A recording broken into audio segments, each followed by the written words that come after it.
Hey everybody, welcome back to the channel. Today we are going to talk about snow riding, how to adventure bike snow riding.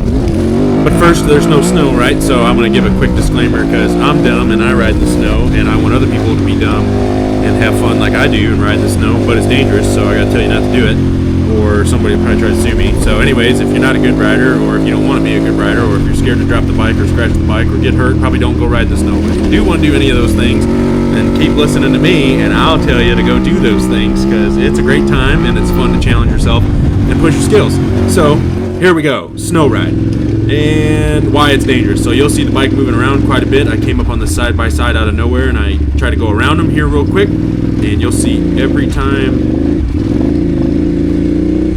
that I touch the throttle, the rear wheel loses traction and wants to slide down into that lower rut. So there's not going to be a lot of traction out here. So the second thing we're going to cover real quick is tires. And believe me, I'm going to give you guys tips on how to do this, but first I'm going to talk about some things. You're going to want to have the bike set up a little bit for this, and you're going to want to have the gear and blah, blah, blah, blah, blah. I'm not going to tell you about the gear. That's a different video. But tires, we're going to talk about tires. You're going to have a pretty off-road biased tire. I'm running Motiles Tractionator Desert HTs. They're great. I like them, especially for the way that I ride. But if you got like a 50-50 tire or anything more street-oriented than that, this is going to be a real sketchy ride. You're going to be sliding all over the place. Probably not going to have a whole lot of fun. Or maybe you will. Or maybe you just have like ridiculous balance. Or after that ride, maybe you will have ridiculous balance. But I do not have ridiculous balance. So I recommend good tires. Anyways, I'm going to slowly make my way up this mountain. We're going to start getting into a little bit of snow. I have an option right here, the trail forks, and I decided to take the initial hill climb because I thought maybe once I got up on top of the hill it would be more sun exposure and be a little bit less snow until I get to the point where I have to be in the snow, which is coming. And I was not particularly correct in that assumption. There was snow up here too. But anyways, got a cool little hill climb in, and I'm going to start talking here in just a minute and let you guys go along for the ride. I'll sort of break down how the ride's going, what I'm thinking, how I'm feeling about it, what the bike's doing. I'll talk about all that. And I'm not going to cover it in like a super structured way. I'm sort of just going to talk about it like as it's happening so that you guys can see like real world examples. And we're going to go to live narration because that's always way better than me sitting here voiceovering post fact. So here we go.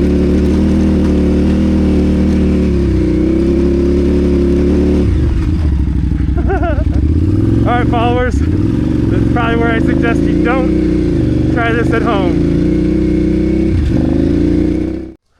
So, you guys can probably see me counter steering a lot. The rear tire, pull my balaclava down, turn this music off. So the rear tire, when under power, is basically going to kind of try to come around me all the time when you're in low traction. So you need to stand up, you need to let the bike work, do what it wants to do. You're gonna be doing lots of counter steering with the bars. The rear tire is also gonna follow contour, right? So as you're going up these ruts, it's gonna, as it's spinning, it doesn't really have a lot of like lateral traction. So it's basically just going to, gravity's gonna pull it to that lowest point. So if you're trying to fight that and keep the front up on that center, that ridge between the ruts, you're basically just going to be dog tracking all the way down the trail. So sort of easier, I think, to be a little proactive with that. And as the front is climbing out, sort of just let the rear move and intentionally steer to the left, which will move the bike out from underneath of you, right? So then the bike's gonna lean to the right, and then it's naturally gonna wanna dive back into that rut. So that's sort of my approach. Kind of, don't try to fight the bike all the way up, but if you do like a quick little like, all right, you know, get it up on that ridge, and then you can, now the bike's over there, right? And your weight's over here, so you can turn it back right, whoop, and it'll fall back. Your contact point, your traction will fall back under your weight and your center of gravity. So that's sort of my approach with mud and snow. Likely everyone's approach. I just don't ever see it explained very well. So hopefully that helps a little bit. Pardon my breathing. I'm not super hydrated today, and it's way warmer than I thought it was gonna be. So I'm kind of sweating. But yeah, otherwise it's a beautiful ride. Beautiful day today. I mean, the sun's out, snow. I mean, hopefully this new DJI Action Pro 5 is getting a good view of this, because it is beautiful out here in Nevada. You guys want to keep an eye on what the bike's doing. I'll try to... I must have had these tanks real full last time I filled up. I got gas everywhere. I'll try to kind of keep my focus down on the bike as best I can. No guarantees on that.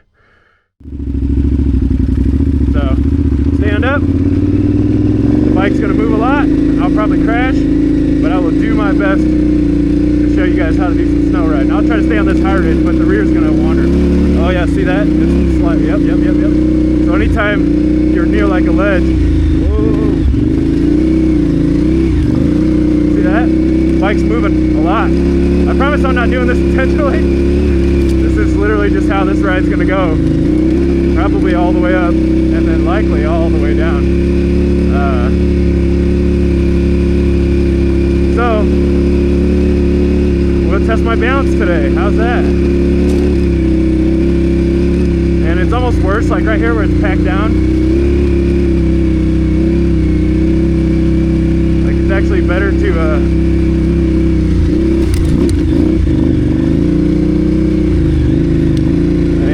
my tracks from yesterday pulled me right into that same rut. So I'm kind of just more or less following the bike wherever she feels like going. It's kind of how this is going to go.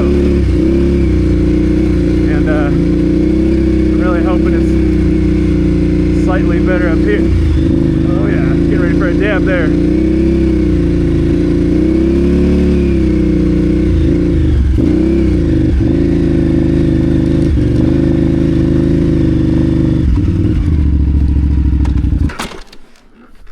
So, this is the last little climb here. It's gonna go up here, it's gonna pop me out on that main route. Hopefully, once I get back to South Boyan Road or whatever that is, it's a little bit more clear. Hopefully it's dirt, because if it's packed down snow like this, that's actually like a gravel road, and that will be a little treacherous. Sorry for the pace. Normally I ride this much faster, but not today.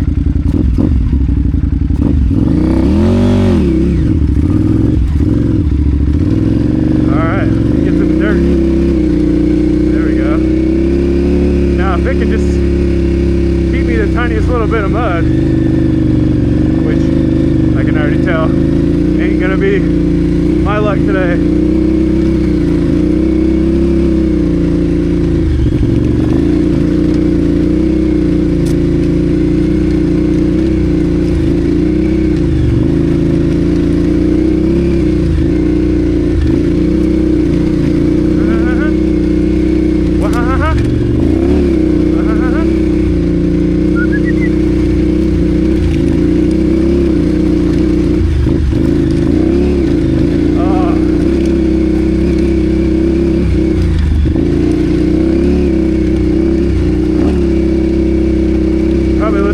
Music for adventure riding, but I got some future remixes going, boy. It's fucking, this shit banging, boy. It does make me feel like a bit of a G up here.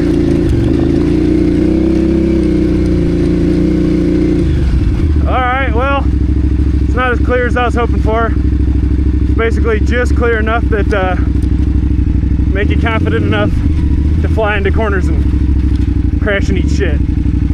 But there's South Fork, the Rubies. Somebody flying a remote control plane, maybe? That remote control, is that real? They look big, doesn't it? But I do see remote control planes out here a lot, so that's too big. Beautiful though. So engine braking sometimes can be sketchy on snow too, right? You have low traction back there, so if I let this rear tire out, or this clutch out, a lot of times it'll basically just like hard brake the rear, and it may not lock the rear, right, because the engine's still turning, but the engine may have enough compression and engine braking to slow the tire to the speed that the engine is moving per gear ratio. So what will then happen is it's essentially like a mild kind of a handbrake. Just because the tire's not locked doesn't mean it won't slide. It will, just maybe not with the ferocity that it would at a full lock. So there you can see me get a little wild. This hard pack slushy snow stuff is kind of sketchy, to be honest, almost worse than just full snow or none. Because it gets your confidence up right here, and then you hit some hard pack section and have a really low traction. So you're gonna see me kind of darting around a lot on my way down the mountain here. And I would say this may not look super sketchy, but I really not interested in like telling people to go try a bunch of stuff that's very technically tricky kind of, and I would say this is technically pretty tricky. So like if you're not pretty confident in your skills, probably just stay off the snow in an ADV bike for a while. You know, you can get a lighter bike, you can stud the tires, go out and ride that for a while, see if it's going to be something that you're actually into. It's not for everybody, for sure, right? I know a lot of people just like to go out and cruise around and see the sights. Totally respect it. It's half the reason I ride too. I prefer challenges and technical riding also, so this is something that interests me. But I know a lot of people probably just have no care for this whatsoever. And man, this backpack goes right across my chest. This is like kind of some personal stuff, but I have a brand on my chest that I did not long ago, and the wound is pretty rowdy right now, so that is really irritating and distracting. All right. Look at this view though, folks. Let me try to look at that for you guys. I'll pay attention to the route. Keep my head up. Say it with your chest. Yeah. So you'll hear me declutch often when I get to what I consider potentially icy situations. Again, that's just to maximize lateral traction and like deprioritize forward and reverse, right? Acceleration or braking. You only get so much traction on the bike, so when I think that I may need every bit of lateral, I don't want any tire spin or slip, and so I pull that clutch in and just let that tire rotate. What the hell? Is that mud hitting me in the back? Yeah, so I just prioritize that lateral traction, deprioritize acceleration and braking. Yeah, it is slick. Yeah, super slick. Okay. So I'm basically just stuck in this rut, and then I will deprioritize forward and reverse, a little bit of throttle.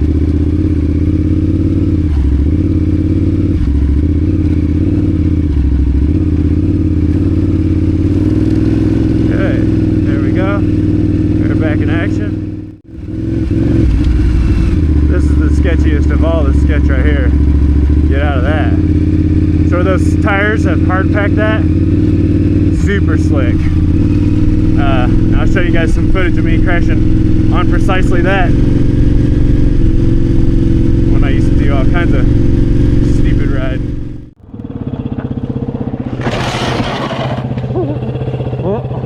That ain't gonna work. So here you can see like where the car tires have driven and packed that little tiny bit of snow down. They've essentially turned it into a sheet of ice, and you can see I'm totally off clutch, disengaged, no brakes. The bike just literally has no traction. I can't counter steer it to balance it, nothing. So I just decided to take the sidewalk. I knew there'd be kind of some crunchy snow up there, and yeah, I rode the bike to work this day. It was a little sketchy. Once I was out of the neighborhood, it was all clear. So anyways, that's why you see me avoiding that hard packed snow like the plague. Yeah, you might think, oh, that'd be easier. Nah, that's ice right there. It's just hard packed snow, and yeah, that's like the most treacherous. Yeah, so right here,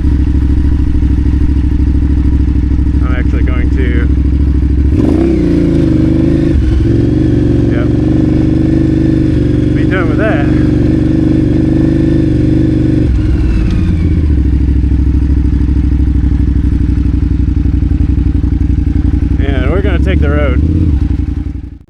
So besides advancing skills and trying some harder technical riding, why might you want to ride in the winter? Well, look at this beautiful scenery. Unfortunately, it's kind of later in the day at this point in the video. I was also not planning on doing a lot of road riding at consistent speed, so the gloves I have on are not super warm. Neither is any of the other gear for this. I was planning on riding off-road, but I was feeling a little wild. I kind of want to go check out the canyon. So you'll see me kind of ride up into the canyon here, and then the sun is actually behind the mountains already, so I don't really go past this point. You can see there's ice, and then where there's not ice, the road is wet. So now that the sun is like setting, this canyon road is going to get really slick. There's going to be a bunch of black ice and a bunch of water all over the road, and I didn't necessarily want to get caught up there in the canyon when the sun going down and a bunch of black ice and have to like walk the bike down if it got to that point. So I just decided to stop here, snap some cool pictures, and then turn around and go home. So I am going to do some pace riding on the way home, kind of get this out of my system, a little need for speed.